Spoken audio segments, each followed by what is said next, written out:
எதையுமே செய்யாம திரைப்படத்தில் இருக்க வரைக்கும் சம்பாரிச்சிங்க. விட்டுட்டு வந்தீங்க. நான் பல்லாயிரக்கணக்கு கோடி விட்டுட்டு வந்தேங்கிறீங்க. யாருக்கா விட்டுட்டு வந்தீங்க? கொரோனா காலம் இருந்ததுங்க. கொரோனா காலம் வந்து இதெல்லாம் வீட்டு விட்டு வெளியே வருவாங்க. கொரோனா நிவாரண நிதிக்கு நடிகர் விஜய் 1,30,00,000 ரூபாய் நன்கொடையாக கொடுத்துள்ளார்.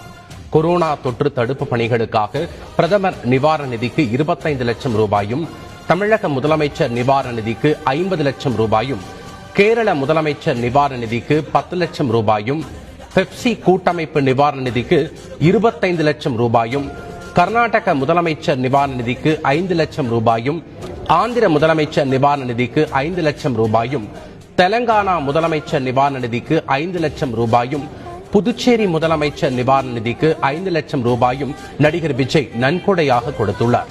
மேலும் தனது ரசிகர் மன்றங்கள் மூலமும் நன்கொடை அளித்து பாதிக்கப்பட்ட ஏழை எளிய மக்களுக்கு நிவாரண உதவிகள் செய்யுமாறு நடிகர் விஜய் அறிவுறுத்தியுள்ளார்.